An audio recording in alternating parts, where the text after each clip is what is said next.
Hoppa. Hoppa.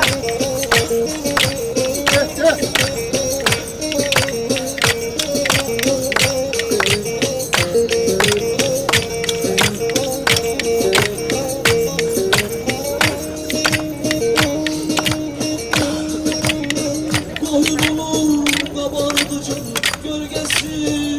Ne yapıyorsun amca? Anlatsana, anlatsana. Elma mı atıyorsun?